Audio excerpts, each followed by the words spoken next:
on this computer. Hello, Becky. Here's your recording. So, the purpose of meditating isn't to meditate. What? The purpose of meditating is to become happy. You know? Like, to live a good life. So, what I'd love to hear is um, anything about your practice, literally, but then anything else that you're seeing as a result of your practice.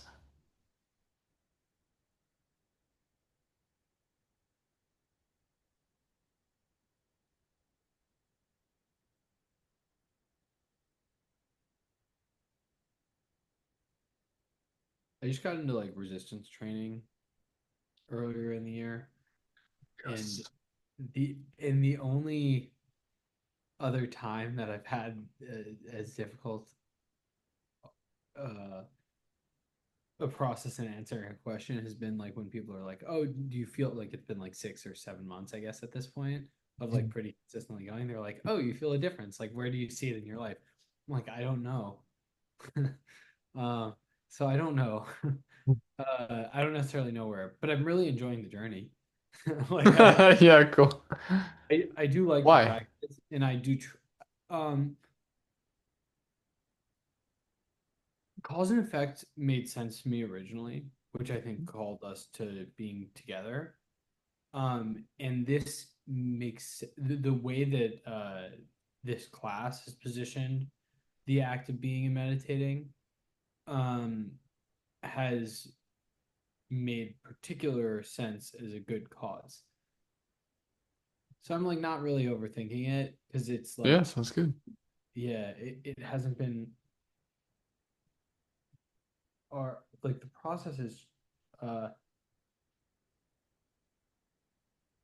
it's so hard to do, but it's simple to say what these steps should look like, which is very comforting to me because then it's like you get to do it for so long and find new things and find depth in it all the time.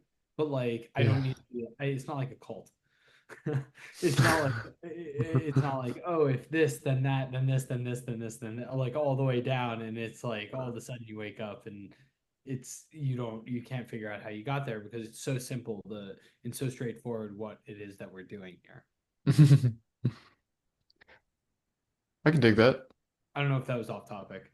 No, no, no, nothing's off All topic. that to say, it's really hard for me to judge where things have been getting better. I would like to get better at that because that sounds like awareness to me. But Hmm. um, Okay. Thanks for sharing. LJ, what you got? I would say, um, I'm feeling definitely like,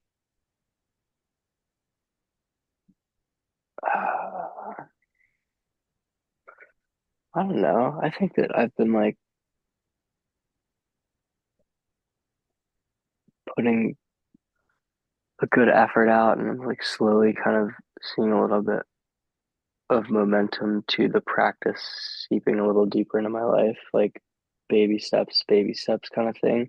I think it's Hmm. just like one of those things where I've had like so many profound experiences with meditation in the past, that have been like so powerful and like life changing, kind of like um, Hmm.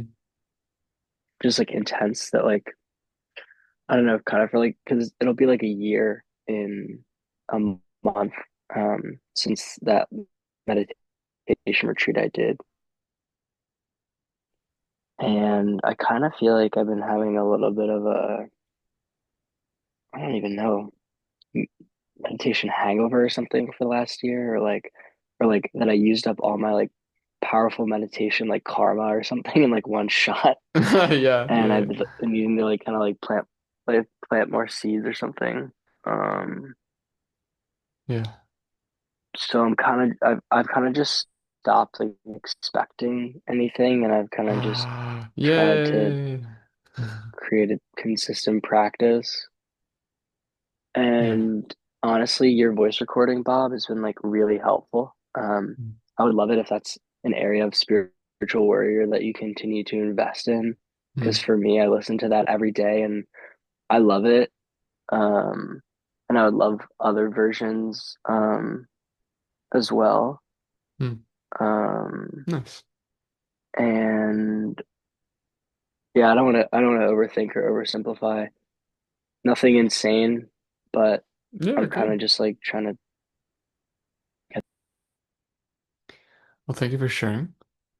Um, my teacher said that between seeing emptiness the first time and the second time can be 20 years. So, it's like seeing emptiness directly, which is like peak meditation. Um, and that really humbled me because he outworks me 5,000 times, and like how genuine and authentic his practice is. And if that being said, it takes 20 years between. But here's the thing is like, you only have to see truth once to know it, and then the fourth path. So there's five paths on the spiritual path of Buddhism. The first is path of preparation, then a path of accumulation. Preparation just means like I'm sick of I'm sick of suffering. Accumulation then is like preparing, accumulating the karma, or the causes to see the ultimate nature of reality directly. And then it's the third step then is actually seeing it. And then the fourth is called habituation, the path of habituation. And that is getting used to what you saw. And then the fifth is called the path of no more learning because you're omniscient. Congratulations. There's nothing left to learn. Um, and and I think it's really cool that you have like this entire fractal of like the entire path, but I think that you can take that in micro fractals of um like I just know that it's not worth it to be angry at people anymore. You know what I mean? Like being angry feels bad. Path of preparation, path of accumulation. So I'm gonna learn about that because I don't want to feel bad. I want to be happy. Like why not? And then you have some kind of realization of you're just like, man, anger could never be the cause of happiness. Like I have that direct realization. Like I had some kind of really beautiful insight in my meditation. And then habituation then is meditating on that realization and habituating the mind on that realization so that, just because someone says this is the truth doesn't mean that it's part of you yet. You have you saw it, but now you need to integrate it and become it. And then the path of no more learning. Okay, I got it. Cool. I'm ready for level two now, kind of deal. So I see that as like the arc of the entire spiritual journey. But I also see it as like the arc of every single realization ever at any kind of level. Like I was thinking last night, so I couldn't sleep last night. I don't know why. I just like I had so much energy. I was just so energetic yesterday. And I sat down at like I was just like, what do I do with all this energy? And I'm like, I meditate. That's what I do, Like so exciting. My house is quiet. I have no obligations. Like I'm just gonna sit down and just have a man like just I'm gonna show up, you know what I mean? And so I started doing preliminaries and I just stopped at prostration. And I just like I don't even know how long, but I just like prostrated and prostrated and prostrated and prostrated and just had such a glorious experience. And then I got up. Uh because like, what's the essence of prostration? Which is what our last class was about. Like, just really getting into what it means to prostrate. And one of the things, as we do is we imagine every single atom in the universe is a Buddha, and then we emanate our body to go and prostrate to every single one of those Buddhas. And what does that actually mean? Because that's like weird. But like, what is occurring in my consciousness as I'm doing this exercise? And and I was trying to be extremely metacognitive, of like what is actually occurring, right? Because I know that this doesn't exist inherently. And so like I'm creating causes. So what are the causes and what are the results of those causes? And one of the things that really struck me was that and I really believe this to be true is that within every single atom, there is the possibility of experiencing something special. Like, I think that one of the greatest tragedies ever is to think that the world is mundane. Like, that things are just like, I don't know, boring and like not special. Because what happens is then you don't cherish it. You don't appreciate freaking anything. And then you waste everything. And then you trash the environment, you destroy your relationships, and you destroy your body through chasing vices because you can't realize that everything around you is special and beautiful. And so you don't respect it. And I think that that just breaks everything, including your own heart, including your own spirit. And so training yourself to see like the world is special, I think is really important.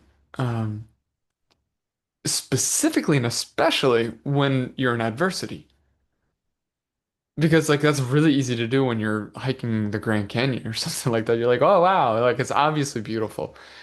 But like what about like when it's not obviously beautiful?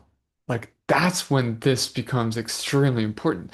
The seeds that are planted in the conditions which are most adverse to those seeds are the most powerful, right? When you're kind as someone is robbing you.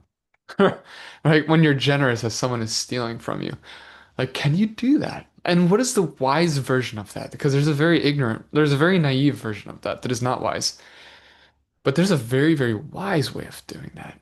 Um, and so how can I raise to that level of being if I haven't habituated myself to see the world as something worth treating with respect and care? And so I got up out of meditation. I laid down and was like, oh, okay, I feel like I'm ready for sleep now, because I set my alarm at 4 a.m. I was just like pumped. I was in bed at freaking 7:30 last night because I was like ready to have like an extraordinary practice this morning. But, I didn't sleep, so I was like, okay. So then I lay back down. I was like, okay, I'm gonna wake up. Or I'm gonna go to sleep now. And then my baby starts crying. And it's my responsibility to pat my baby's back before 11:30 p.m. until she goes to sleep. And it was 11:11 and she started crying like I'm starting to settle in.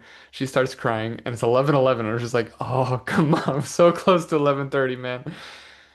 And so I had a moment of anger, of like, ah. you know? But then I was like, dude, you just practice seeing the whole world as Buddhas. Like, what if you just rejoice that you have this incredible child instead of being grumpy that she's crying? Like, you think she's happy she's crying? She's crying because she's unhappy. And now you have the opportunity to comfort her. Like, isn't that what you want to do anyway? Is just go and be a comfort to all living beings? The living being in the room next to you who is literally the most helpless, like you're being grumpy about. And so then I called upon the habituated mind that saw the world as special that I just trained on half an hour beforehand or whatever. And then I couldn't help but see my baby as this like blessed angel, that was like, and so I should prostrate, and so then I can't be grumpy. Like I just can't be grumpy. I just simply, that card is not in that deck anymore. It was. I called on my practice of a habituated mind that saw the world as special. And then I said, all that was practiced just for this moment. Good thing I've habituated. That Jake, has been happening to me. come again? That has been happening. Calling, tell To me call more. back to call back to your earlier question. One weird aside is I had a dream last night that I got robbed and I was extremely kind to the person that robbed me, Oh my God, Jake, which is bro, weird. you tell me there's no results? Yeah, I Homie. don't I didn't like I didn't really think much of that, but that was like the dream that I had before. And then like yeah, I mean, I guess still technically an adverse outcome, but I did like exchange like I dapped him up and then we went our separate ways. um Yo, what up, dog? yeah, that was like yeah, kind of weird. So when you said that I was like, oh, that's weird. I was thinking last night. Yeah. Um Also though, just in conversation, that phenomenon of realize like I also notice it sometimes through contrast. So like I'll say things to people and they look at me a little bit weird right now. Um like for example, there was I went away with my family last week and there was a baby in the mix and the parent of one of the babies left all the dirty bottles out for the other parent because they weren't cleaning the bottles enough, like without saying anything or whatever. And I think I said to my mom, I was like, he's just making himself more upset. And she was like confused by that. Like to her, it was a problem too. It's like a problem with communication and all of it. But the idea that it's feeding this own Mm, cycle of uh, discomfort and suffering um, was, I guess, a little bit strange, but felt not, it felt like right there. mm, Um, for me to see. It also made me sad that that was like something that was kind of going on. But yeah. um, yeah, it's just like there are more and more moments like that. I guess that I'm not. I guess I should pay more attention to due to their frequency. Because to a certain extent, it sometimes feels like I see a lot of things that, or I have seen things that way for a little while, but it's becoming more intentional potentially. Um, I'm really moved by what you said. Um,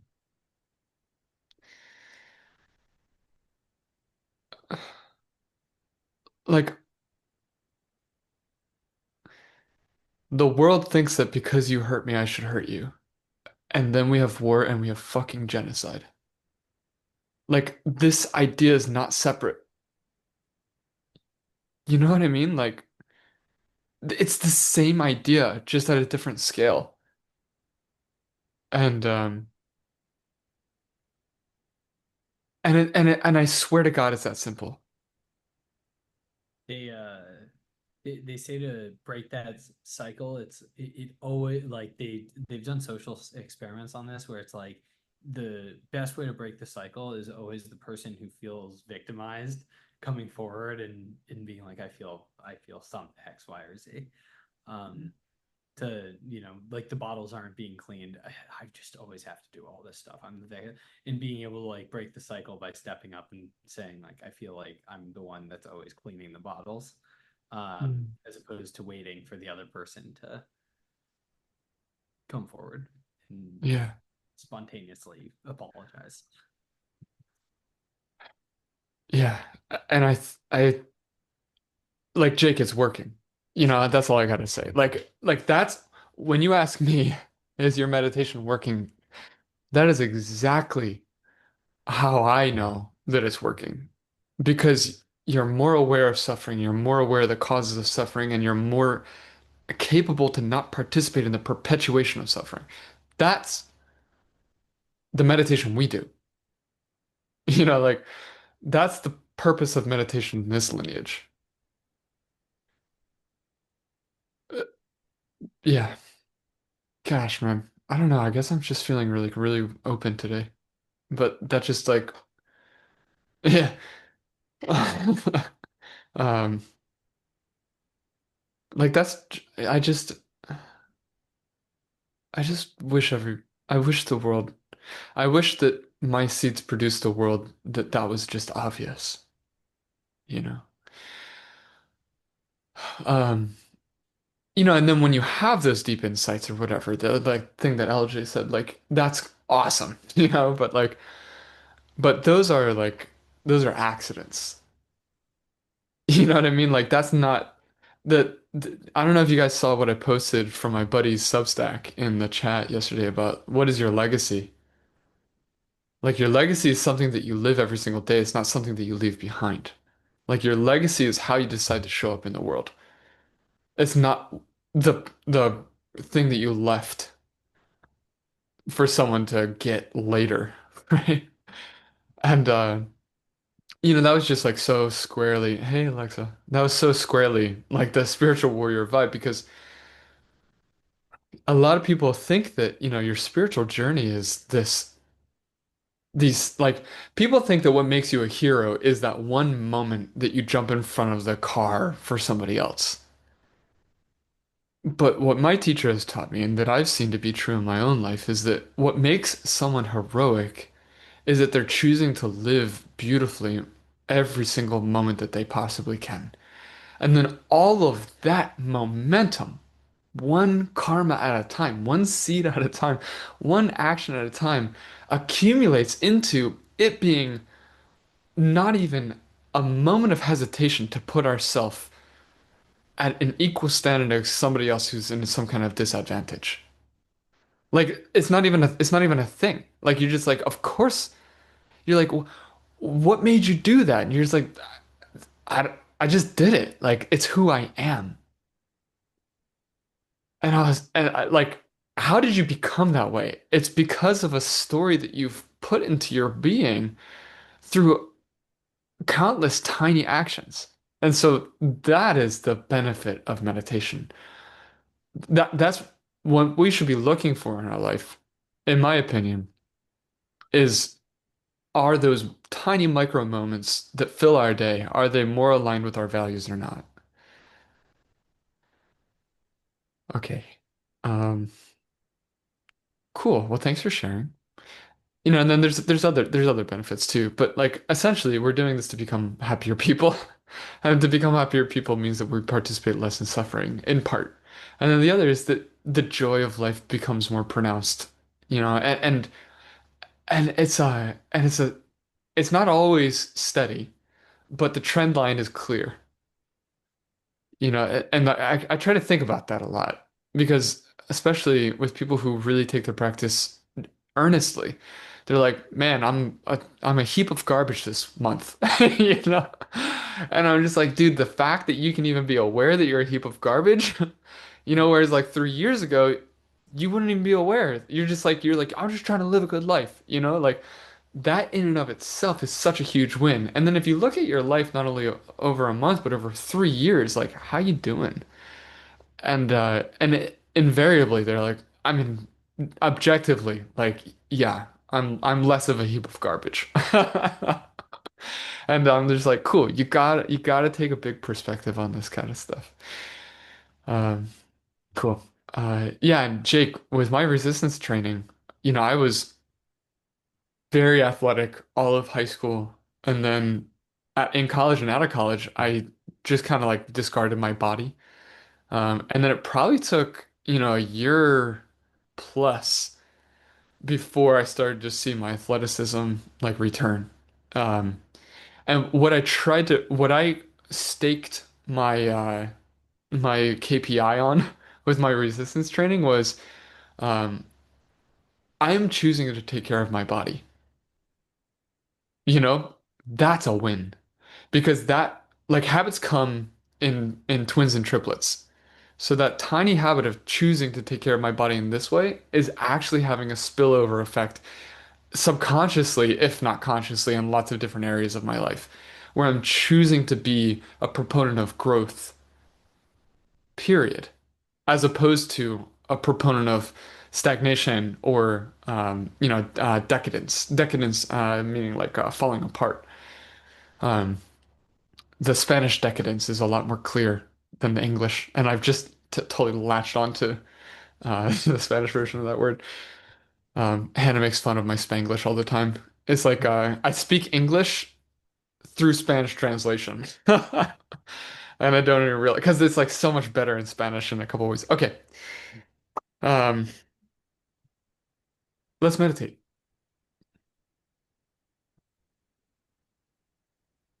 Cool. I already tidied my room before class, and I already made a little offering. Yay. So if you haven't already, just tidy your little area.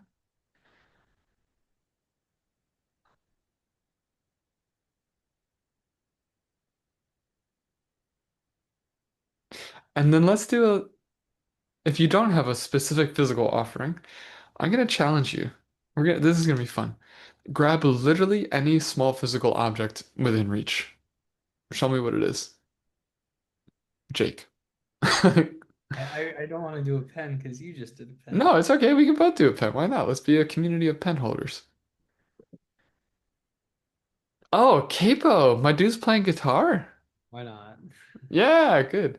Okay, so close your eyes, holding your capo, holding your pen, and say, what makes this an offering isn't the object.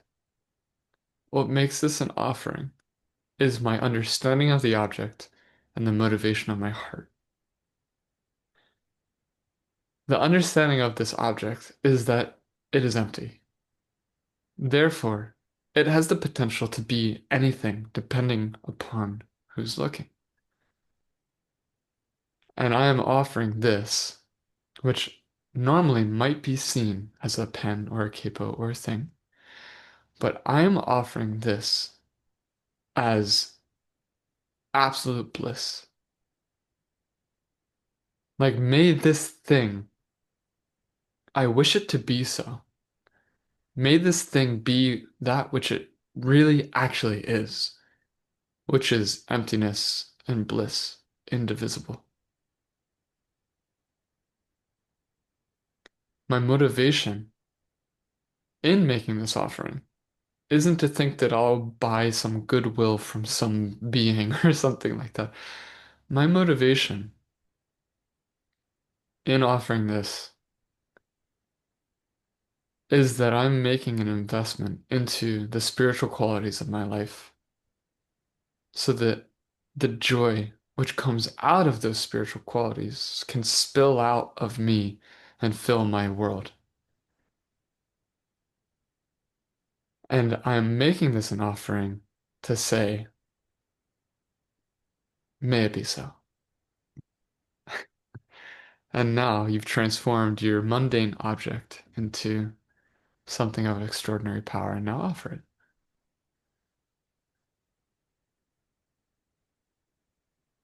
Nice. All right. So let's continue into our meditation.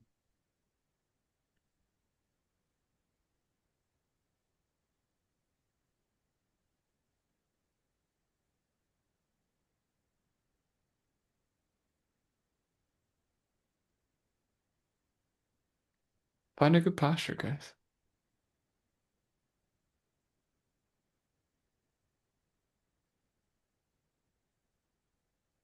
And because Bob's feeling a little saucy this morning, I'm going to ask you to do something that you haven't done before. Make your posture an offering in the same way that you just made your mundane object an offering.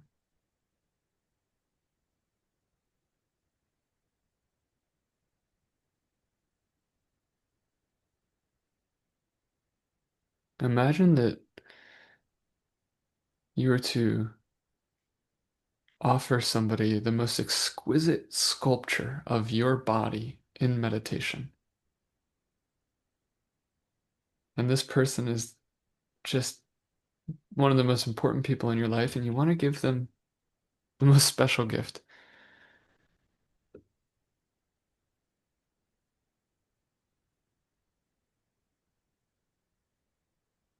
Make your body like that.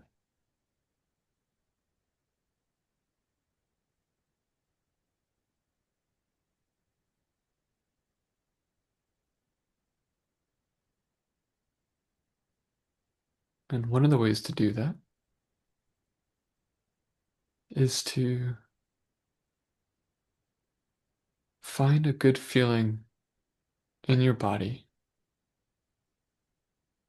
that feels related to a good posture.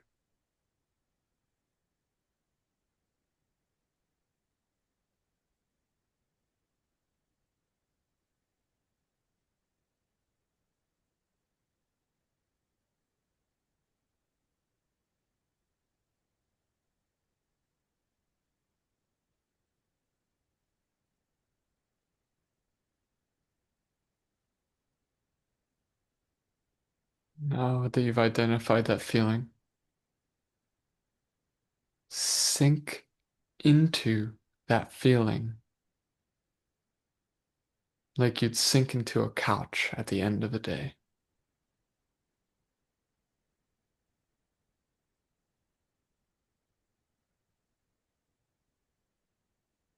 Relax into it, expand it, be it.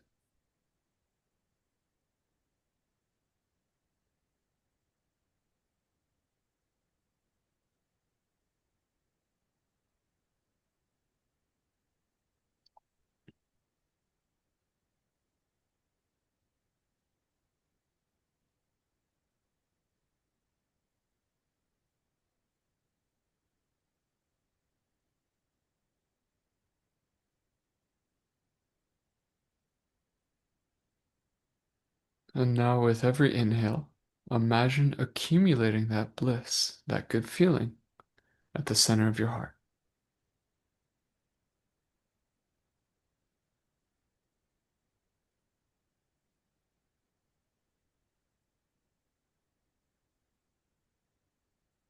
Open your chest, open your heart,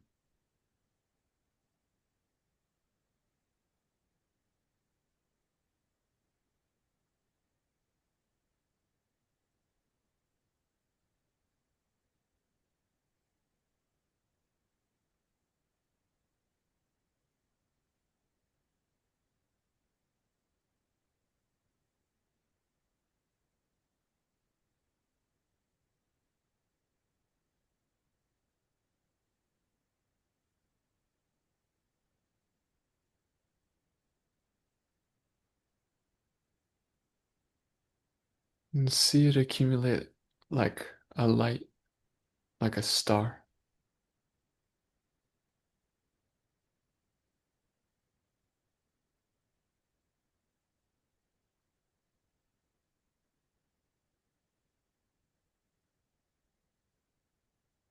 A light which can dispel darkness.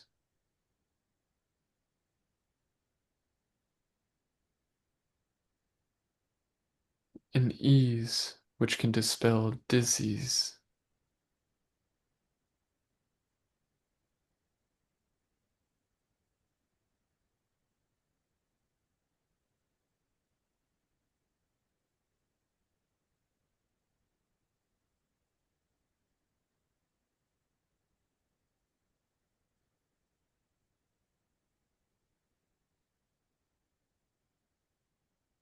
And now imagine that you could scoop that light into your hands and metaphorically hold it in your hands like water.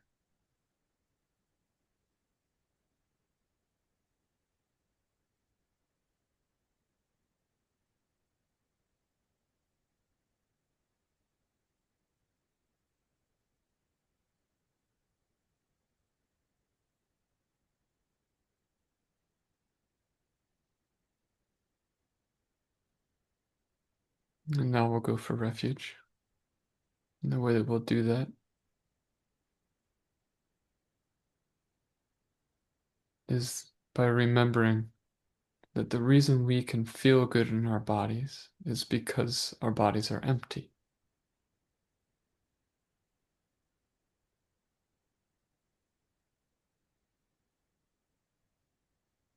And to remember that is to take the wind out of the sail,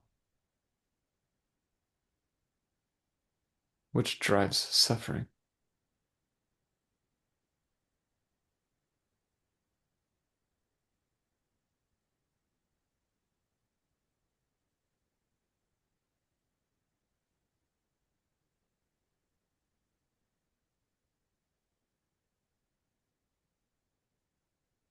There are so many people in this world, often and especially me, who think that hurting others will make the world a better place.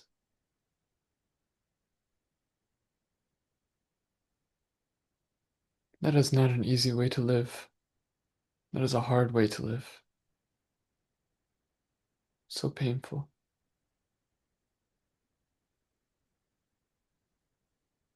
It destroys everything, which is beautiful.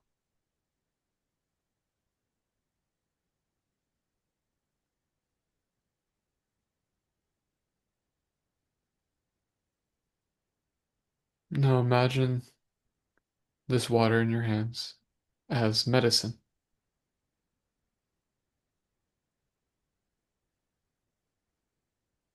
the medicine which cures misunderstanding.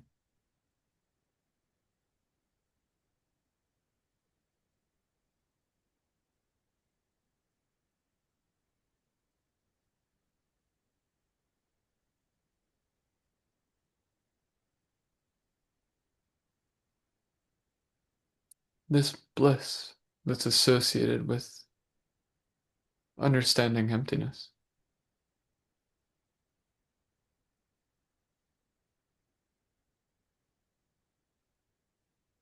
I know in my life, when I drink that medicine, it helps.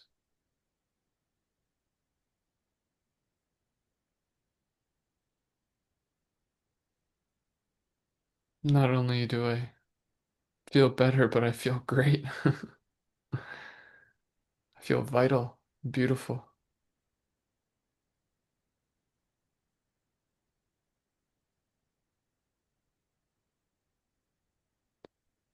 Bodhicitta.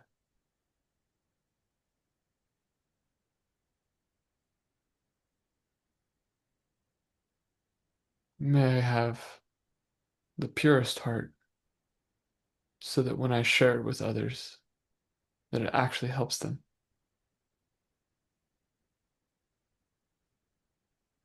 May I have the biggest hands so that I can hold the most amount of water, which is medicine,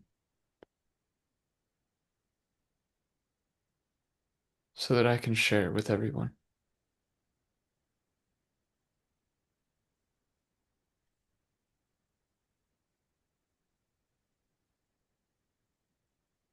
And now imagine pouring the water over the entire globe.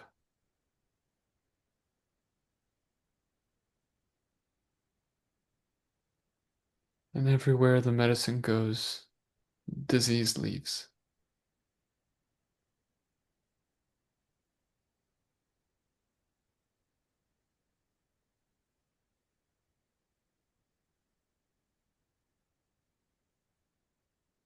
Stretch your imagination.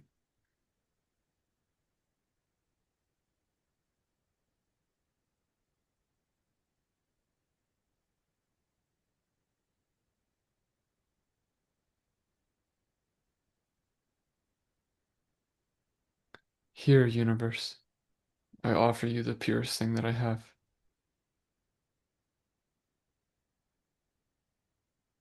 compassion and wisdom.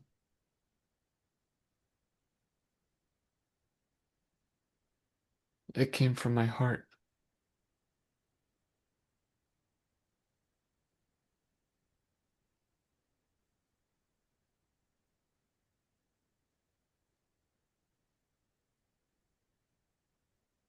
And we watch as all wars end.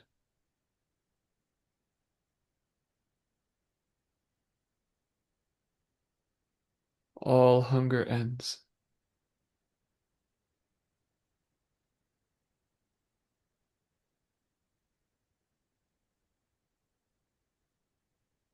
All of the tension related to me is replaced with the ease of effortless sharing.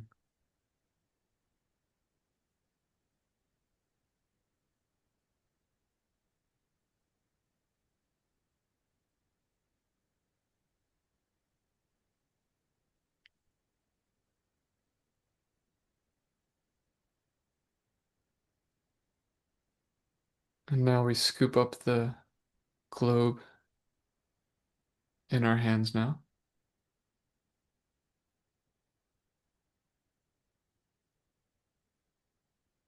and we hold it at our heart.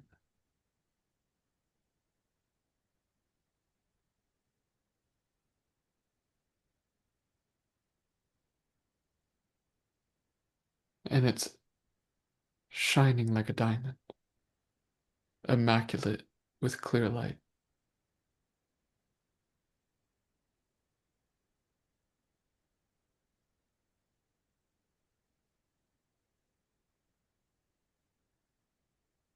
And now we bring our teacher to mind in front of us. This could be a rabbi or a priest or a imam. This could be a school teacher or a sports teacher or our parents. It could be our own mother who risked her life just to give us life.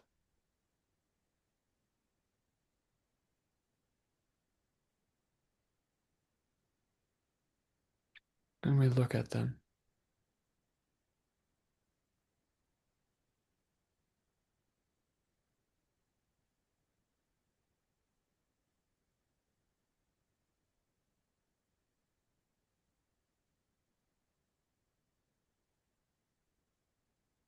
and we think about their kindness.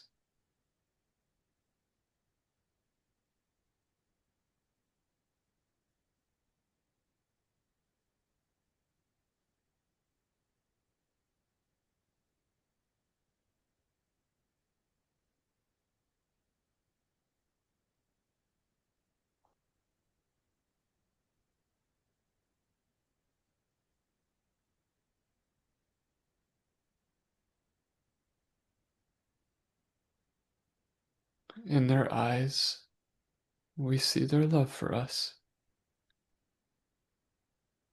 their most genuine wish for our happiness.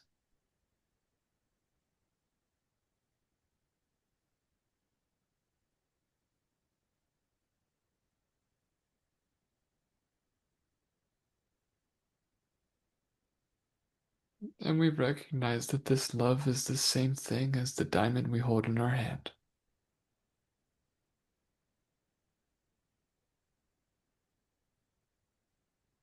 And the reason we could share medicine with anybody is because someone taught us what medicine was through their own demonstration.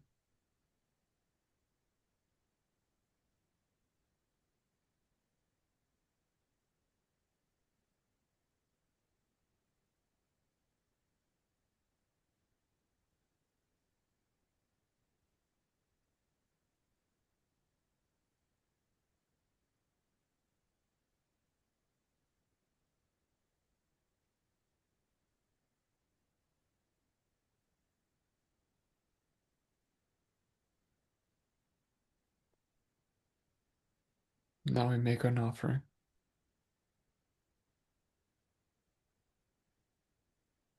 Like a 8-year-old child offering a macaroni painting to their parent or guardian, saying, "Look what I made. I hope you like it."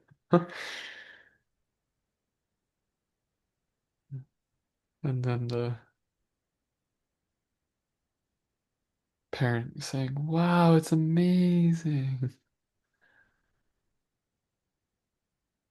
We offer this diamond world to our teacher. And we say, "Look, I just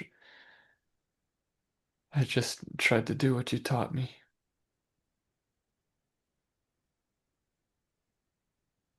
Here's a perfect world.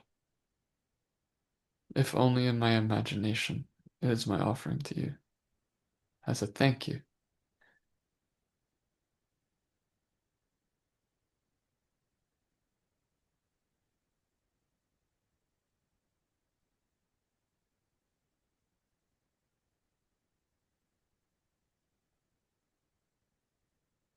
And by making that offering in a single moment,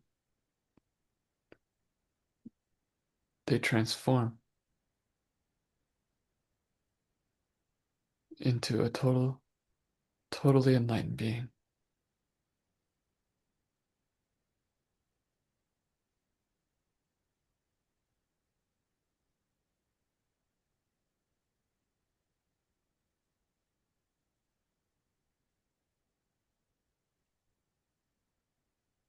They reveal to you who they were all along.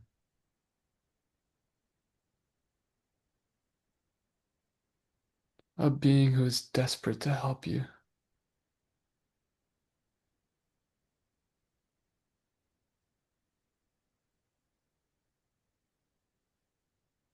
And you see them look at your offering.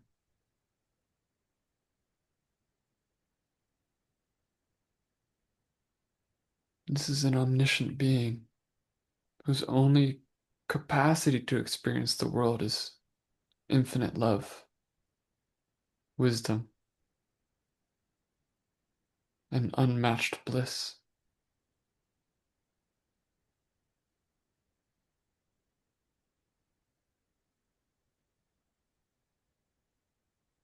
What do they see when they look at your offering? Try to imagine what they see and what they feel.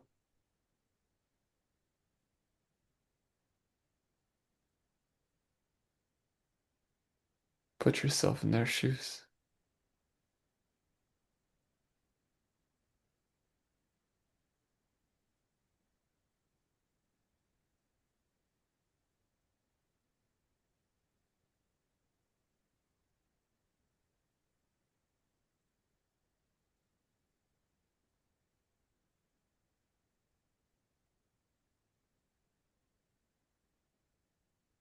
And now they look at you and they have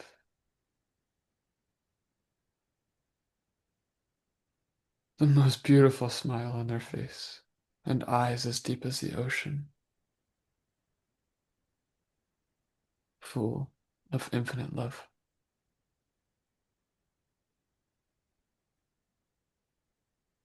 What do they see when they see me? Try to imagine.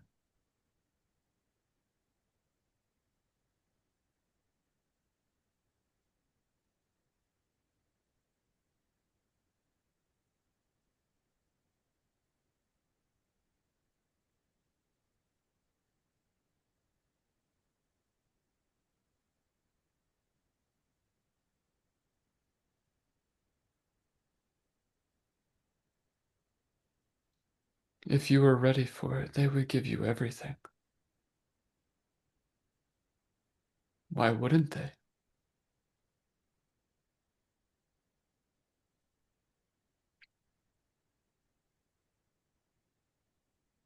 And now imagine a golden light connecting your hearts.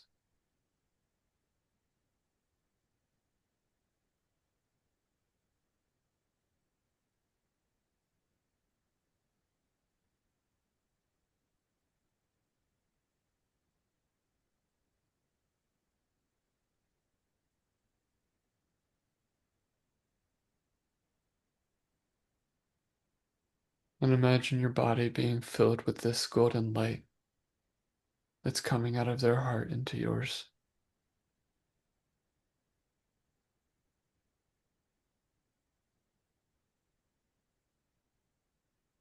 which is carrying every single positive attribute.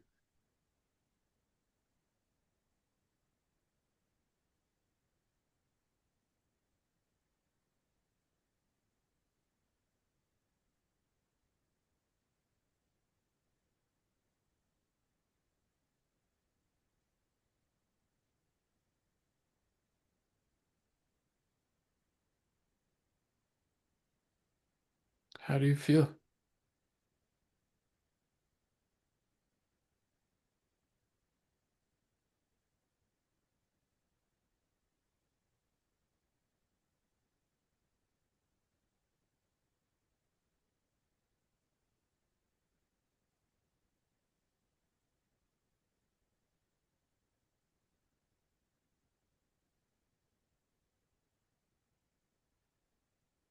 Ask your teacher to stay and to keep teaching until there's nothing left to learn.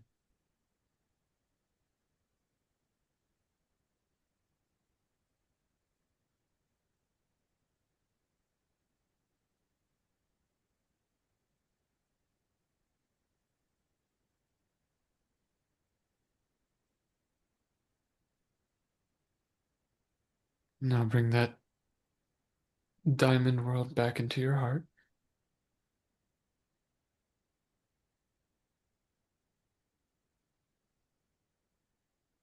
Your body is full of golden light with a heart of diamond.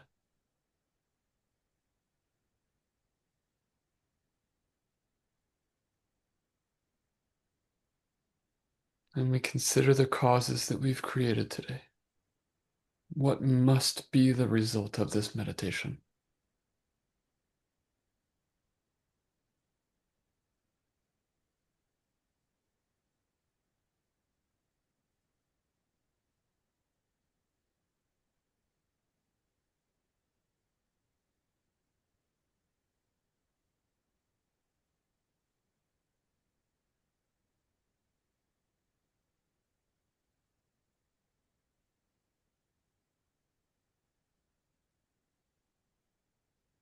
At least, let a result be that I walk through the day today as a light that dispels the darkness, and as a medicine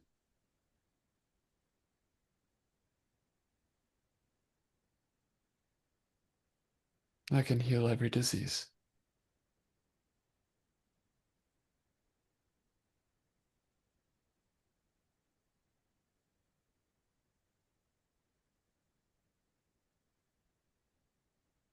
May these causes be the very end of conflict itself,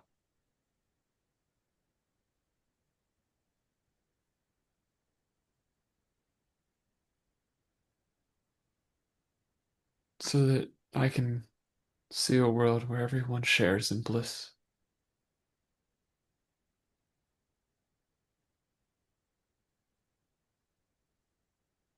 as it ought to be.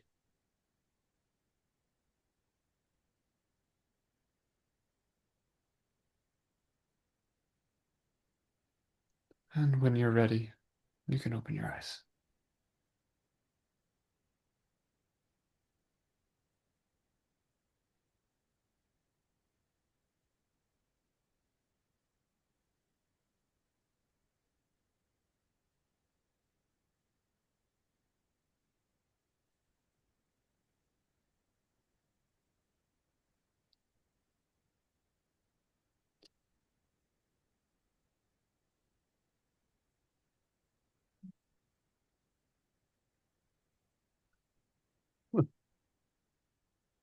Ah, I went a minute over.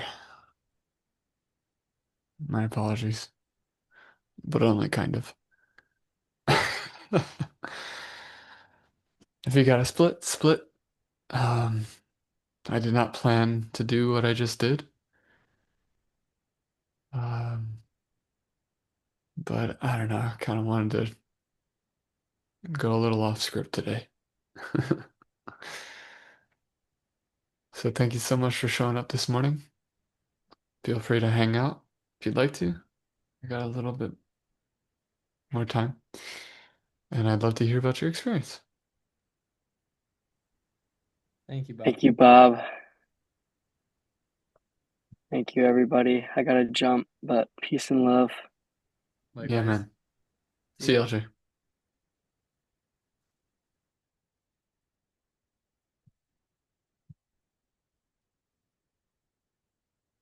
Hey, Alexa. I don't know if you're here. Okay.